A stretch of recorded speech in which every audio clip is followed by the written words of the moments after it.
Assalamualaikum warahmatullahi wabarakatuh. Bismillahirrahmanirrahim. Alhamdulillahi rabbil alamin. Allahumma sholli ala sayyidina Muhammad wa ala ali sayyidina Muhammad. Amma ba'du.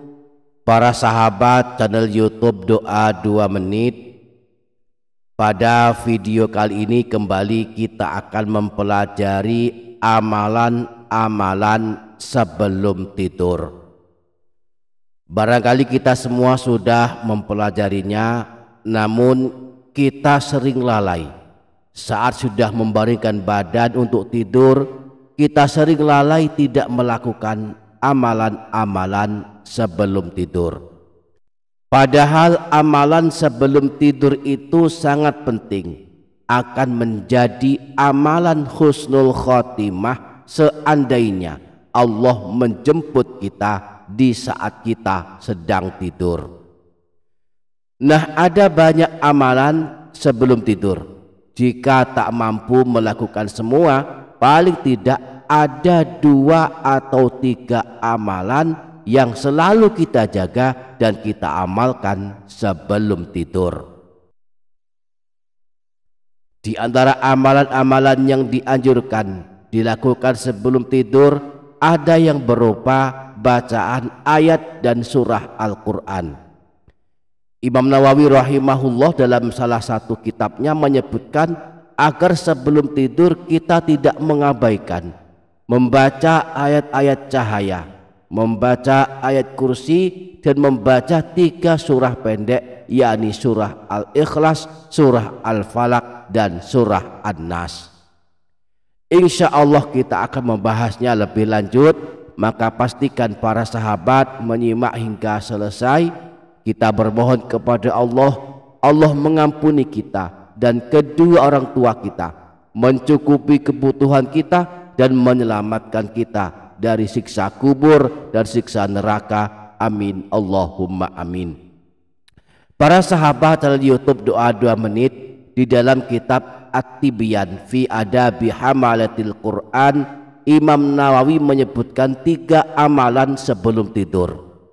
Beliau berkata, yustahabbu an yaqra'a indan naumi ayatal kursiyyi wa qul huwallahu ahad wal mu'awwidzatain wa akhira suratil Baqarah.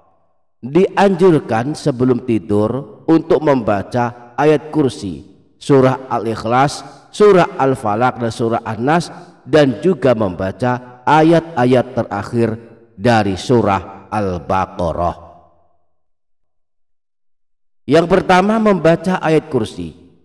Ayat kursi adalah ayat perlindungan. Siapa yang suka membacanya termasuk sebelum tidur, maka Allah akan menjaganya dan melindunginya.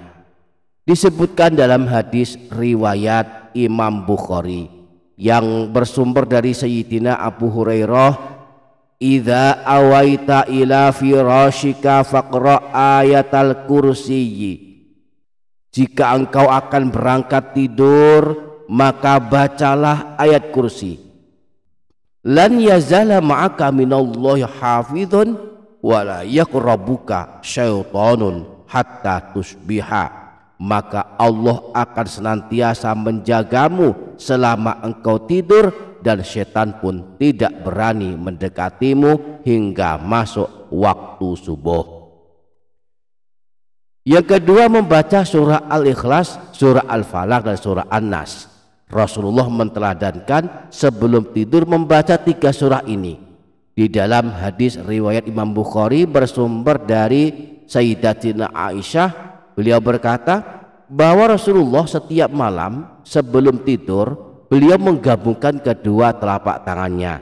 Kemudian beliau meniup kedua telapak tangan beliau tersebut dan membacakan surah Al-Ikhlas, surah Al-Falaq, dan surah An-Nas. Lalu beliau mengusapkan kedua telapak tangan beliau ke seluruh bagian tubuh yang mampu beliau jangkau, mulai dari kepala, wajah, dan bagian depan tubuh beliau. dan beliau melakukan hal ini sebanyak 3 kali. Kemudian jika kita punya kesanggupan, sangat baik pula kalau kita baca surah Al-Ikhlas sebanyak 100 kali. Kelak hari kiamat dipersilakan masuk surga. Rasulullah pernah bersabda, barang siapa yang akan tidur lalu ia mengambil posisi miring ke sebelah kanan, kemudian membaca surah Al-Ikhlas sebanyak 100 kali, maka kelak di hari kiamat Allah akan memanggilnya, wahai hambaku, masuklah ke dalam surga dari sisi kananmu. Yang ketiga, membaca ayat-ayat terakhir surah Al-Baqarah, yakni 2 ayat terakhir surah Al-Baqarah yang termasuk ayat-ayat cahaya. Disebut ayat-ayat cahaya karena dengan mengamalkan ayat cahaya ini maka kita akan mendapatkan cahaya yang menerangi hati kita. Siapa yang membacanya sebelum tidur akan diberikan kecukupan. Imam Bukhari menyebutkan hadis yang bersumber dari Sayyidina Abu Mas'ud Al-Ansari bahwa baginda Nabi pernah bersabda, man qara'a bil ayataini min akhir suratil Baqarati fi lailatin kafatahu. Siapa saja yang membaca 2 ayat terakhir dari surah Al-Baqarah pada suatu malam, maka 2 ayat tersebut telah mencukupinya. Menurut Imam Nawawi, maksud mencukupinya dalam hadis ini adalah qila kafatahu min qiyami tilkal lailah wa qila kafatahu al makruhu fiha. Yang dimaksud 2 ayat terakhir dari surah Al-Baqarah mencukupi pembacanya adalah mencukupinya sebagai ganti sholat malam atau melindunginya dari segala keburukan.